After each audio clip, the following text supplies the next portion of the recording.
WhatsApp yo. Assalamualaikum warahmatullahi wabarakatuh. Waalaikumsalam warahmatullahi wabarakatuh. Nah, bersama saya di sini sudah ada yang pertama yaitu Pak Sis. Beliau selaku Ketua PPDI di Kota Semarang, dan yang kedua ini tak asing ya, mungkin bagi orang-orang Undaris sudah mengerti. Beliau ini adalah Ibu Nurmiati. Selamat pagi Pak, Bu. Selamat pagi juga Pak Ri. Maaf ini ganggu waktu pagi-pagi ya. Siap. Jadi tujuan saya Pak cuma pengen silaturahim sebenarnya. Bu Nurmiati datang di sini jam berapa tadi? Tadi jam 6. Oh, jam 6. Jam pagi. Macet Bu? Macet banget. Ada Macet. si Komo yang lewat. Pak Sis, hari-hari ngapain aja Pak? Kebetulan saya sebagai kasih pemerintahan di Desa Kecil, perangkat desa di kasih pemerintahan sejak tahun 2004. Oh, 2004 ya. Berarti sehari-hari sudah pemerintahan terus ya Pak, ini pikir ya. Kapan refreshingnya nih Pak? Ya, biasanya kalau kami refreshing itu setelah pekerjaan kita di desa untuk SPJ selesai di bulan Desember, kita kadang ada waktu refreshing. Ya. Semoga ini apa ya, masa-masa sekarang ini bisa terlewati dengan baik ya, apalagi Amin. pandemi ya Pak ya. Amin. Iya. Pak, untuk program sendiri sih Pak, program untuk pilkada ini kan jujur saya sendiri butuh petua ini Pak ya. Karena begini, pemerintah ini mengadakan pilkada, sedangkan saat ini orang-orang disuruh social distancing, jaga jarak. Gimana Pak menurut pandangan Bapak? Kalau menurut saya, ataupun sebagai ketua DPD Kabupaten Semarang, untuk pilkada serentak khususnya di Kabupaten Semarang ini harus berjalan. Artinya karena kami selaku perangkat desa yang ada di Kabupaten Semarang ini hampir 80% menjadi penyelenggara, entah itu di sekretariat PPS ataupun di PPS-nya, bahkan ada yang menjadi KPPS juga. Bahwa prosedur protokol kesehatan yang dijalankan sesuai undang-undang dari PKPU sampai tingkat bawah sudah terlaksana. Selain kami dari PPS maupun sekretariat selalu ada agenda rapid test. Ada rapid test, bahkan nanti untuk linmas ataupun petugas KPPS yang ada di PPS masing-masing juga akan dilaksanakan rapid test juga sebelum pelaksanaan. Untuk memang pilkada 2020 ini 9 Desember nanti beda dengan pilkada yang kemarin, karena yang sekarang dituntut untuk kedisiplinan tentang protokol kesehatan. Jadi kami mengharap semua warga jangan takut untuk datang ke TPS, karena nanti protokol kesehatan di TPS juga akan dijalankan dari KPPS pakai APD sampai jaga jarak, waktunya mungkin dari pagi sampai sore juga akan diatur sesuai aturan PKPU. Oh begitu Pak ya. Terus untuk persiapan sendiri Pak, untuk desa-desa itu sejauh mana Pak? Berapa persen hingga detik ini Pak, di hari ini? Kalau hari ini persiapan desa-desa hampir sudah pelaksanaan tentang pembentukan KPPS, kelompok penyelenggara pemilu atau pemungutan suara di tingkat desa. Sudah semua sudah terbentuk, tinggal kita menunggu hari H. Hari tanggal 9 Desember sambil kita tetap mensosialisasikan kepada warga bahwa untuk datang mensosialisasikan pilkada 9 Desember nanti, karena penyelenggara sudah menjalankan protokol kesehatan sesuai undang-undang. Oh begitu. Terus ini Pak, untuk protokol sendiri nih ya, apakah itu bisa diyakini dan bisa dipastikan gitu? Karena begini, khalayak publik yang ada di masyarakat kita itu menganggap bahwa ini tuh pemerintah ini agak membingungkan gitu. Di satu sisi social distancing, di sisi yang lain mengadakan pilkada. Oke, tadi sudah dijelaskan bahwasanya ada namanya protokol kesehatan komplit. Cuma yang jadi pertanyaan warga ini mungkin yang menonton acara ini pasti juga sama persepsinya, bertanya yakin dijaminkah, terjaminkah gitu. Kalau kami sebagai penyelenggara di desa yakin, dalam arti kenapa harus yakin? Karena kan waktu pemungutan suara itu sudah ada batasan maksimal seperti TPS-nya, jumlahnya 500 TPS itu sudah batasan maksimal. Di samping itu pengguna hak suara itu adalah tetangga kita sendiri. Kita tahu sejarahnya bahwa tetangga kita itu sakit atau apa, sakit atau tidak kita kan tahu. Ya. Justru yang kita khawatirkan bukan saat pemungutan suara, tetapi saat masa-masa kampanye. Artinya karena saat kampanye ada, kalau paslon mengadakan kampanye di desa itu justru yang mendatangkan tamu atau warga di luar desa kita yang datang. Itu yang kita waspadai. Tapi kalau saat pemungutan suara itu kan rata-rata warga kita sendiri, dan petugas KPPS-nya juga dari kita, pengawasnya juga dari desa, penyelenggara juga dari desa. Kemungkinan untuk perihal COVID-19 atau klaster baru kemungkinan tipis, karena kita tahu bahwa yang menggunakan juga tidak orang luar, artinya orang masyarakat desa kita sendiri. Kita juga tahu sejarah, tahu kronologi tetangga kita punya penyakit apa atau penyakit apa. Oh begitu. Kalau dari sisi kacamata Bu Nurmiati sendiri menyikapi masalah seperti ini, yang konflik ini kan sebenarnya bukan rahasia umum lagi ya. Jadi banyak sektor yang memang membicarakan ini gitu, terhadap pemerintahan kita yang mana mengadakan pilkada gitu kan. Dan dengan kondisi pandemi yang saat ini kita ketahui bersama gitu, apa Bu kira-kira yang dipikirkan? Ya, kalau kacamata saya mungkin lebih ke SDM. Jadi kita ambil sisi positifnya bahwa dengan adanya pandemi COVID-19, sadar tidak sadar kita itu dipaksa untuk terinstall kembali. Nah, salah satunya tadi dengan mematuhi protokol kesehatan, kemudian disiplin. Nah, pilkada yang masih waktunya masih relatif panjang itu mungkin tadi disebutkan oleh Pak Aziz bahwa sebagian besar ya Pak perangkat itu sudah terjun untuk mempersiapkan ini kan begitu. Artinya di situ kesempatan untuk mengedukasi masyarakat bagaimana mereka itu patuh dan taat terhadap protokol kesehatan, sehingga diharapkan nanti untuk pelaksanaan itu tidak ada masalah gitu. Jadi belum terlambat sebetulnya. Jadi di sini memang Pak Cis mungkin maksudkan nanti apa namanya untuk masyarakat minimal mereka itu satu keluarga itu konsen dulu di lingkungan terkecil. Kalau semuanya mereka itu konsen dengan keluarga dan lingkungan terdekat masing-masing, tidak mustahil juga nanti pelaksanaannya akan sukses. Oke. Kalau antusias warga bagaimana Pak? Kalau antusias warga sampai hari ini kami juga minta informasi dari teman-teman perangkat desa di luar Kecamatan Ngawi Barat, khususnya di Kabupaten Semarang, hampir antusias masyarakatnya menyentuh di angka 70 sampai 80% untuk datang ke TPS. Nah, karena kami juga sepakat dari DPD Kabupaten Semarang untuk ikut mensukseskan pilkada 9 Desember nanti, semua perangkat desa untuk mendorong warganya di desa masing-masing untuk datang ke TPS untuk membantu KPU agar target 75% sampai 80% penggunaan suara bisa terlaksana. Oh baik, berarti antusias warga itu juga bagus ya Pak ya? Bagus lagi. Oke, kalau misal ini Pak tentang COVID sendiri Pak, kalau Bapak itu melihat COVID ini apa sih Pak sebenarnya? Karena beda orang beda Pak. Nah saya pengen bertanya kepada Bapak Ketua PPDI terkait dengan COVID ini, Bapak melihatnya bagaimana? Sedangkan Bapak ini kan juga pekerjaan itu selalu berkaitan dengan pelayanan Bapak kan. Nah, seperti itu. Kalau kami memang untuk perihal COVID sebetulnya di desa-desa juga pemahaman masyarakat multitafsir.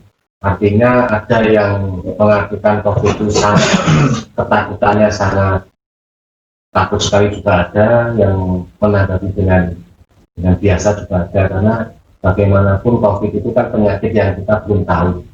Artinya belum tahu macamnya, bentuknya penyakit itu bagaimana, virusnya bagaimana, tapi kami menyatakan kepada masyarakat bahwa COVID itu tetap ada. Kita harus tetap mematuhi, mengantisipasi dan kita mematuhi apa yang sudah menjadikan peraturan yang ada di Kabupaten Semarang.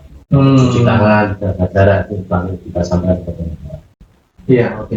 Kita menuju ke paslon nih Pak. Nah, kalau untuk paslon itu saya sebenarnya penasaran dengan pilihan masyarakat terkait masalah antusias masyarakat memilih kenapa satu, memilih kenapa dua. Kan pasti kalau dari sorotan desa mesti Bapak lebih tahu ini.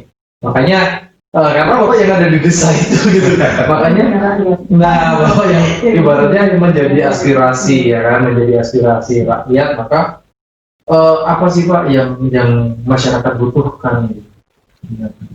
Kalau dari kacamata masyarakat, kedua pasangan calon itu memang yang baik di Kabupaten Semarang, tetapi terbaiknya nanti akan ditentukan di bulan Desember tanggal 9. Tapi masyarakat kami hanya berbicara kedua-duanya programnya sama.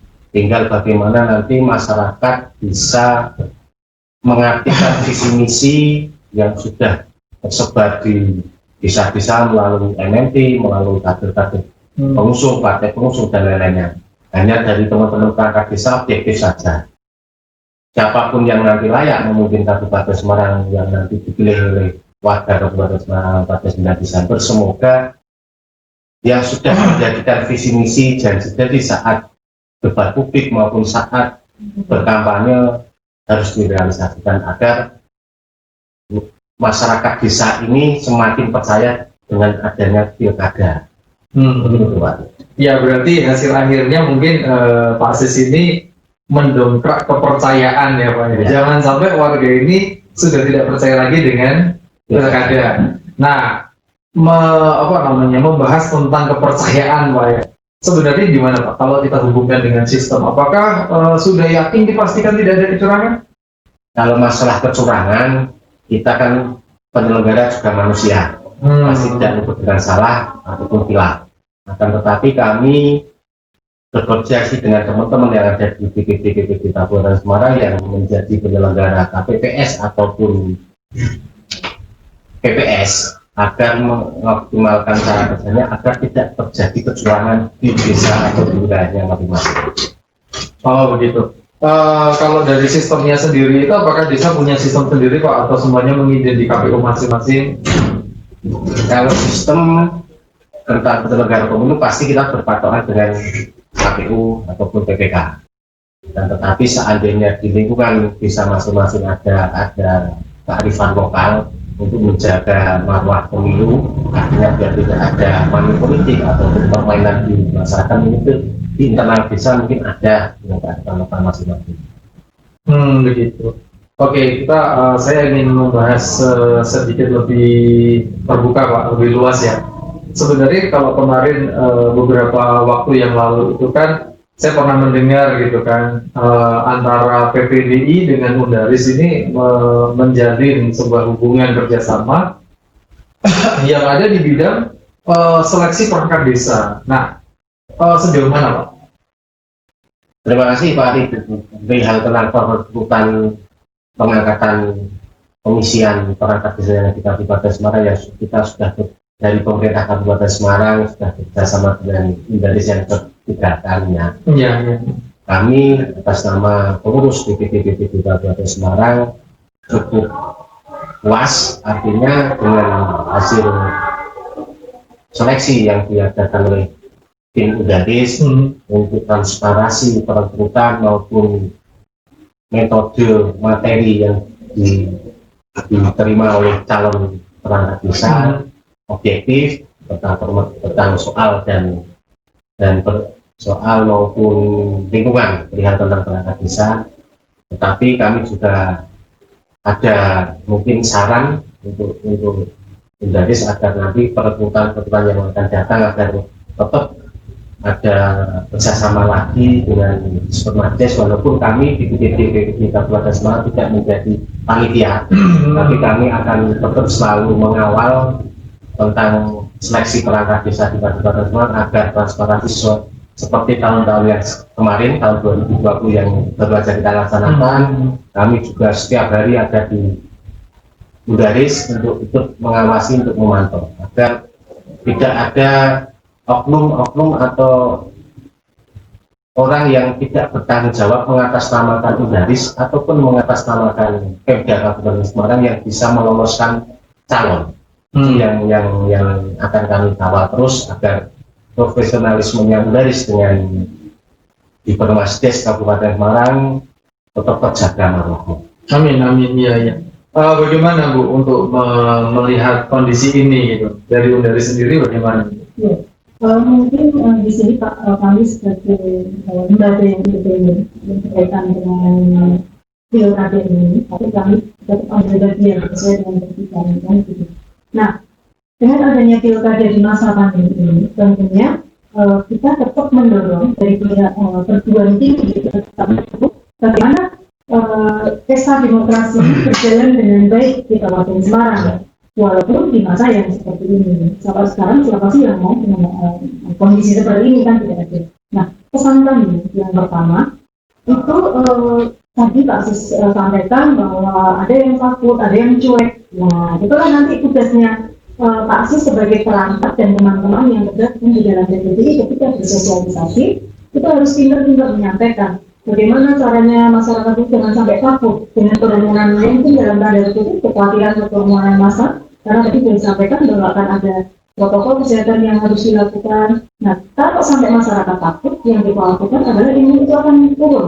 Ketika imun itu turun, si musuh yang tidak nampak tadi kan akan gampang menghantui, gitu kan. Kemudian yang kedua, untuk yang cuek juga akan kita arahkan bagaimana caranya mereka itu supaya mentaati protokol kesehatan yang sudah ditetapkan supaya semuanya ini berjalan dengan baik. Kemudian masalah pilkada. Kemudian untuk masalah apa namanya, saya sedikit akan menyoroti kiprah PPDI terhadap pelaksanaan rekrutmen yang di rekrutmen perangkat desa yang diselenggarakan di Sirnades bersama dengan Mudaris atau katanya. Kami apresiasi Pak terima kasih banyak. Sudah seharusnya kami punya ini tidak luput dari masukan dari forum PPDI yang sangat aktif sekali memberi masukan kepada kami bahwa ini harus benar-benar independen. Nah, itu yang selalu saya ingat. Karena apa? Karena mereka ini yang terpilih nanti itu akan jadi mitra kami sampai mereka usia 60 tahun sampai pensiun. Artinya bukan waktu yang pendek, gitu kan? Karena kita bisa merasakan juga bersama teman-teman di PPDI bagaimana ketika nanti kita itu bekerja sama dengan orang-orang yang tidak sevisi misi, tentu akan berdampak di pekerjaannya. Gitu. Nah, kemudian alhamdulillah kita sudah 3 kali ya untuk pelaksanaan ini, mudah-mudahan sampai ke sana nanti kita terus di rekrutmen. Kemudian saya pribadi sebagai anggota kebetulan saya ngajar manajemen sumber daya manusia, tentunya tidak jauh-jauh dari yang namanya kompetensi sumber daya manusia. Ketika kami sudah meloloskan, ketika kami sudah memilih SDM yang berusaha ya kita tetapkan di the right man on the right place, nah tentu kami tidak akan berhenti begitu saja. Saya harapkan nanti mungkin disuarakan nanti ke disertasis atau Pemda Kabupaten Semarang, jangan hanya selesai cuma di rekrutmen saja. Kita nanti ke selanjutnya ada asesmen. Jadi asesmen itu adalah penilaian bagaimana SDM yang sudah kita rekrut itu, bagaimana kinerjanya, gitu kan. Kemudian misalnya katakanlah ada waktu itu kita masih jeda setahun atau 2 tahun, bagaimana ketika mereka itu ditempatkan, ini kan belum recommend on the right list ya Pak, karena masih pilihan, gitu kan, masih pilihan mereka sendiri. Ketika dia lolos di kompetensi itu, mereka akan menduduki itu. Tapi di dalam suatu sebuah organisasi atau sebuah berjalannya sebuah sistem, gitu kan, harus ada yang namanya evaluasi, kan gitu. Jadi artinya SDM yang sudah dipilih itu tidak matok di situ terus. Misalnya dia melamarnya sebagai kadus misalnya, tapi ternyata di perjalanan kompetensinya itu lemah, nggak bagus atau lemah gitu kan. Nah itu kan bisa ya Pak ya, mungkin rolling gitu bisa ya, mungkin bisa. ada mutasi mungkin nanti teman-teman yang PBDI atau mungkin dengan Pemda kan sudah ada payung hukumnya bagaimana ketika melakukan anotasi itu. Jadi bagi kami sebagai lembaga yang independen atau perguruan tinggi yang bekerja sama dengan pemerintah daerah Kabupaten Semarang sudah seharusnya kami itu mengarahkan bagaimana kompetensi itu menuju ke directment on the Oke, itu bagus sekali Bapak. Ya, jadi kalau terkait masalah Undaris sendiri Bu, sebenarnya apa sih yang diinginkan Undaris dengan PPDI atau mungkin dengan perangkat desa? Sebenarnya ada nggak wadah secara khusus atau mungkin kerjasama lebih lanjut gitu, apa sih sebenarnya? Iya, mungkin melalui forum PBBI Pak, karena desa itu apa namanya tidak hanya punya perangkat ya Pak ya, punya semuanya. Kebetulan PBBI tadi yang sudah saya sampaikan yang aktif sekali, yang sudah menjadi komunikasi dengan penulis, tentunya nanti harapan kami ke depan itu banyak Pak. Perguruan tinggi itu kan tidak hanya mengajar, kami harus ada namanya pengabdian masyarakat. Nah, nanti di pengabdian masyarakat ini kita akan konsen di situ. Nah, kita mencoba nanti bagaimana caranya kita itu identifikasi potensi-potensi desa yang ada, mulai dari karang tarunanya sampai elemen-elemen yang bisa diberdayakan untuk pemberdayaan ekonomi produktif untuk meningkatkan PADS. Tentunya begitu. Kemudian yang kedua SDM. Dari pengalaman kami kemarin itu ketika kami seleksi perangkat desa itu kebetulan saya termasuk salah satu panitianya, kami melihat masih banyak yang berpendidikan SMA ya, SMA. Jadi memang yang di undang-undang di perbuknya memang minimal SMA ya Pak ya. Nah, tapi artinya walaupun sudah di Pertum mengatakan begitu, pengembangan SDM itu tentunya harus terus berlanjutkan dan begitu. Nah, belum lama ini saya ikut soft skill di salah satu perguruan tinggi. Itu memang program sampai tahun 2023 itu banyak program-program untuk pengembangan sumber daya manusia. Nah, di sinilah nanti PPD itu bisa mewarnai rekan-rekannya yang sudah terpilih kemarin, sudah duduk di seperti mitra kerja yang sudah duduk di pemerintahan desa. Itu alangkah baiknya kalau nanti diarahkan untuk kuliah, kan gitu. Itu wajib hukumnya, karena memang pengembangan SDM itu tidak luput dari yang namanya pendidikan. Nah, pendidikan itu tidak hanya berhenti ya Pak ya. Nah, kemudian ketika nanti mereka itu sudah diarahkan untuk sekolah lagi, misalnya mungkin kerjasama dengan Udaris, kami juga punya 7 fakultas yang bisa lulusannya, outputnya itu bisa nanti diterapkan untuk bersinergi dengan desa. Nah, salah satunya peternakan. Kami punya peternakan, Pak. Swasta itu jarang punya peternakan. Nah, peternakan ini kan peternakan ini kan masih sangat dibutuhkan di desa. Nah, padahal anak-anak muda sekarang itu kan sudah dalam tanda kutip rada antipati gitu ya. Nah, pasti masa petani kan begitu. Nah, ketika kita memberikan edukasi, ketika kita memberikan ilmu bagaimana menjadi seorang petani atau peternak yang milenial dan yang seperti sudah banyak startup muda yang lulusan seperti IPB yang memang rumahnya pertanian dan peternakan, kita enggak mau kalah juga lah dengan mereka. Apalagi tentang alamnya di Kabupaten Semarang itu sangat potensi sekali untuk pertanian dan peternakan. Kemudian yang kedua, kami punya teknik. Nah, setiap tahun ini semua orang tahu, siapa yang nggak tahu sih kalau yang punya duit itu sekarang kan Kementerian Desa yang punya duit di desa. Makanya kemarin kenapa sebelum ada anggaran dana desa itu yang melamar untuk jadi perangkat itu minim, ya kan? Kalau sekarang kok sampai kami aja kewalahan untuk menyeleksi. Artinya kan pekerjaan ini kan sangat jadi primadona untuk kalangan milenial kan gitu. Nah, kemudian di anggaran dana desa itu yang luar biasa banyak, mungkin basis yang di ranahnya perangkat desa itu ada yang namanya anggaran RAPBDes ya Pak, yang harus disusun sebelum pelaksanaan. Nah, di situ kan mungkin nanti bisa lah ada pos untuk pengembangan sumber daya manusia, gitu kan? Pemberdayaan. Ya. Kemudian ketika Bapak ini ketika bicara infrastruktur, tentu di situ kan ada konsultan. Nah, konsultan itu setiap tahun kita harus bayar. Nah, kenapa uang yang tidak untuk membayar itu untuk kita berikan ke perangkat kita yang belum sarjana kemudian disekolahkan? Nah, itu kan aset sampai mereka umur 60 tahun nanti, gitu kan. Kemudian kami punya ekonomi itu bagaimana caranya yang tadi sudah pajak, bagaimana menggali potensi-potensi hidden paradise ekonomi tadi ya, supaya itu untuk jadi potensi untuk menambah PADS. Ya. Nanti akan kami ajarkan di situ. Kemudian ada hukum, sudah rahasia umum ketika kita bicara anggaran pemerintah itu tidak jauh-jauh dengan yang namanya aturan.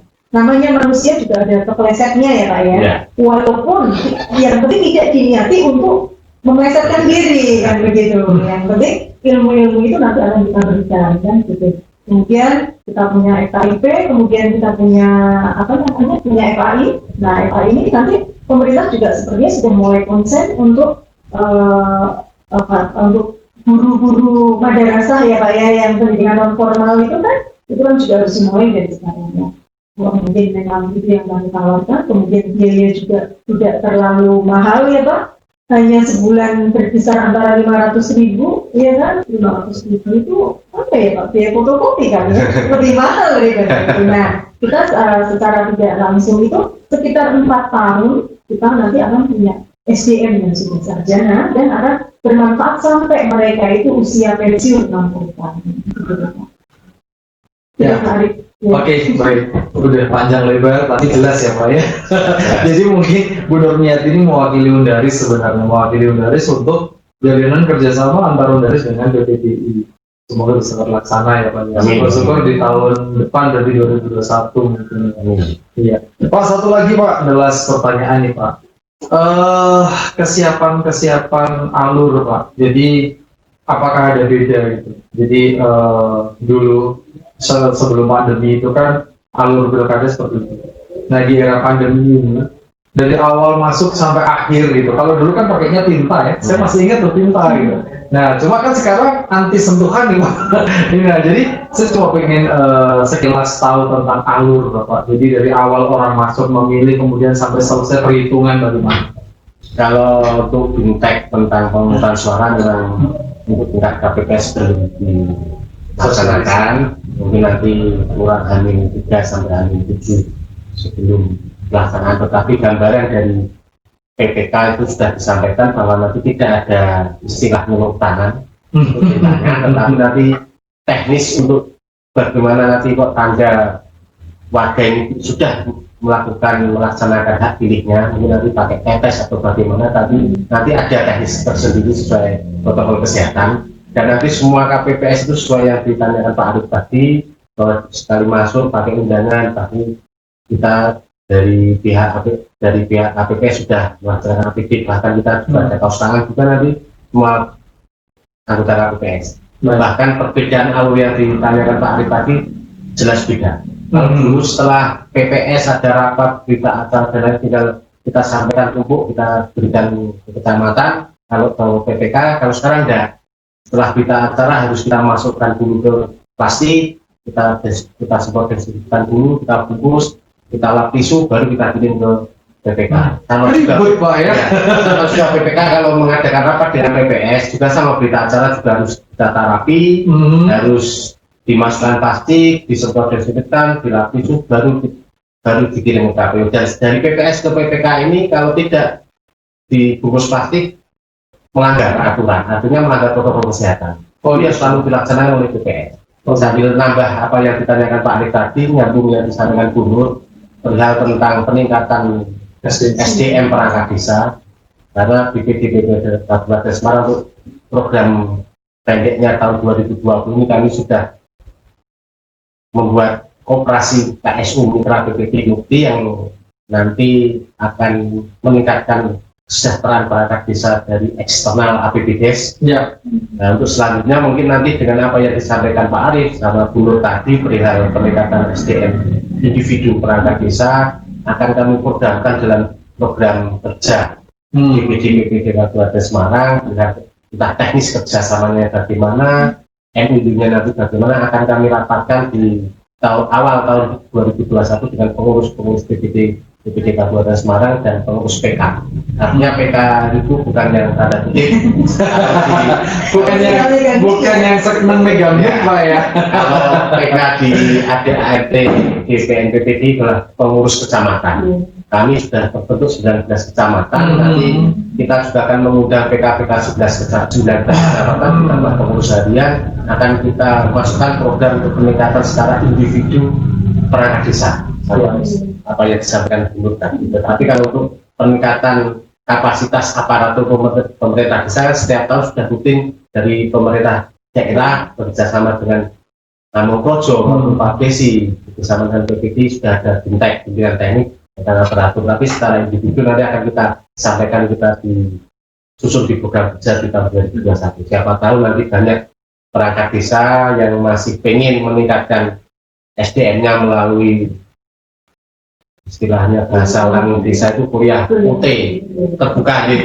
Universitas terbuka, mungkin nanti kita sampaikan, akan kita sosialisasikan kepada teman-teman perangkat desa di Kabupaten Semarang, ada daya semangatnya untuk mengejar ijazah di atas. Oh gitu ya, alhamdulillah ya, semoga bisa terwujud ya kita sama. Pak menyikapi lagi, jadi tadi sebenarnya udah jelas pertanyaan Pak, cuma tadi ada bahasa atribusi di sini Pak. Jadi yang Bapak sampaikan tadi kan ada bungkus plastik lah, ada disinfektan lah. Nah ini kan berarti kan semua desa ya Pak, semua desa. Nah pertanyaan saya adalah siapa yang menyiapkan tentang disinfektannya, tentang plastiknya? Karena begini Pak, jangan-jangan nanti ada rumor desa ini belum ada plastiknya, belum tersedia, disinfektannya juga masih dibelikan, kan lucu Pak. Nah makanya ini apakah ini satu pintu? Jika satu pintu, ini penanggung jawabnya siapa ini Pak? Gitu loh. Untuk APD kesehatan, protokol kesehatan yang dilaksanakan Termasuk plastik dan disinfektan itu sudah disediakan oleh KPU. KPU melalui PPK disampaikan kepada PPS, dari kaos tangan sampai APD komplit sampai desinfektan dan sanitizer itu juga sudah disediakan oleh KPU. Dan itu bisa dijamin Pak? Dan dijamin setiap desa, setiap PPS, kalau bahasa di Keteladanan PPS, ya PPS itu saya jamin semua PPS pasti punya, karena itu sudah menjadikan anggaran satu itu dari KPU, kita melaksanakan. Justru sekarang itu kalau kita mengadakan rapat PPS, rapat KPP, pembentukan KPPS dan lain-lainnya, perebutan KPPS maupun yang lain, itu justru kita yang paling diawasi utama adalah di protokol kesehatan. Benar Pak, karena memang itu jadi rumor unggulan. Ibaratnya kalau misalnya trending, misalnya masalah trending itu adalah viral Pak. Iya betul. Iya, seandainya kita melakukan rapat PPS koordinasi untuk pembentukan KPPS, lokasi PPS, salah satu PPS dan sekretariat lupa nggak pakai masker, kita nggak ada rapat dulu, kita tunda ya, hingga semuanya komplit masker dulu, karena kalau tidak pakai masker pengawas desa akan lapor kepada panwas kecamatan, mungkin panwas akan naik ke Bawaslu. Wah ngeri ya Pak ya. Sebenarnya kalau lihat dari SOP-nya mungkin sudah keren, itu sudah diantisipasi sedemikian rupa. Balik lagi tadi ke pertanyaan Pak Arif, mungkin saya sedikit karena independen ya Pak ya, kembali lagi independen, bahwa yang punya hajat itu kan KPU, tentunya kan semuanya dari logistik sampai evaluasi itu kan hajatannya KPU kan gitu kan. Jadi kan KPU itu yang punya hajat gitu kan. Kemudian tinggal nanti bagaimana, apakah ada nanti seandainya ada yang kelewat. Nah forum ini kan tidak berhenti, forum ini kan yang akan selalu mengawasi, seperti ketika waktu di Mendari Subun aktif, apalagi ini yang mengadakan SDM-nya itu sebetulnya sudah mungkin di luar ya Pak ya, udah otomatis gitu kan, karena forum DPD ini sangat berkontribusi, memberi masukan yang luar biasa. Untuk apalagi tadi disampaikan 80% dari SDM mereka ini terlibat di dalam. Iya. Jadi untuk meningkatkan trust itu seperti ini Pak. Jadi adanya kejelasan tentang bagaimana pelaksanaan. Terus adanya kejelasan tentang penjamin atribusinya dan juga logistik lah ya. Ya penjamin atribusi dan kesiapan logistik, dan juga tentang tadi yang saya katakan di awal tadi, tidak ada kecurangan tadi. Jadi kan memang semoga lah ya, kita berdoa bersama, semoga semuanya lancar gitu kan, semuanya lancar dan tidak ada kecurangan yang terjadi gitu. Toh jika memang ada celah-celah gitu, mungkin bisa segera ditutup Pak gitu celah-celah itu. Karena apa? Ya tadi balik lagi, ketika ada tes perangkat di Udaris pun juga diawasi sedemikian rupa, dan Pak Ketuanya sendiri loh 2 hari. Iya. Soalnya saya dengar cerita itu 3 hari turun langsung di lapangan gitu. Jadi memang ya begitu, memang harusnya seperti itu gitu, dan di desa-desa pun untuk pilkada juga harusnya seperti itu. Yang tadi bahasa PPS, PPS karena memang tempat pesan suara itu memang di situ di PPS-nya. Jadi bisa jadi satu desa itu berapa PPS Pak biasanya? Kalau PPS tetap satu PPS tingkat desa ya. Yang bedanya di KPPS. KPPS-nya. Kelompok panitia pemungutan suara. Kalau di desa kecil contohnya ada 5 PPS, mungkin di desa Aldi mungkin ada 13 sampai kan beda-beda. Karena kan memang ada batasan maksimal 500 sudah termasuk plus 2,5% kartu suara cadangan. Betul, betul. Jadi kalau misalnya ada yang sudah bolong, sudah robek, oke. Baik, Bapak Sis dan juga Ibu Nur, mungkin hanya ini yang bisa saya sampaikan dan kita bisa kolaborasi ya. Semoga kedepannya sesuai dengan harapan kita masing-masing dan bisa menjadi suatu bahan yang bermanfaat bagi masyarakat publik yang menyaksikan. Terima kasih, begitu dulu. Assalamualaikum warahmatullahi wabarakatuh. Waalaikumsalam warahmatullahi wabarakatuh.